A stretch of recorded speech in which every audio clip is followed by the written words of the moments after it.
سلامونه قدرمنو هیوادوالو یو وارې بیا د اختر په څلورمه ورځ د راډیو درانه ملګري په چکر باندې تللي وو. 3 ورځې مسلسل په راډیو کې مصروفه وو.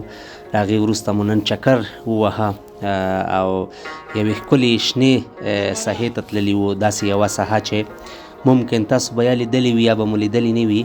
ډېر ښایسته ځای و، ډېر آرام ځای و، همدارنګه یوه ښکلې دښته وه.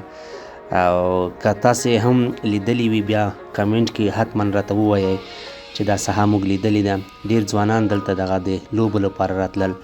ډېره ښکلې دښته ده، نو ډېر خوندور موسم و. اسمان هم وریځ و او کله کله به داسې مایده مایده باران وریده او موږ هلته ډېر خوندور ساعت تیر که.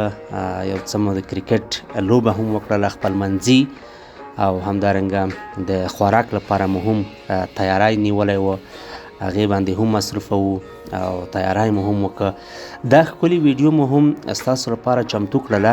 تاسو یې حتما راسره تر پایه پورې وګورئ او د دغې ښکلې ویډیو نه، د دغې ښکلې منظرو نه خوند واخلئ او زموږ فیسبوک پاڼه در سره تعقیب کړئ تر څو نورې ښکلې ویډیوګانې هم ستاسو لپاره نشر کړو. ډېره مننه.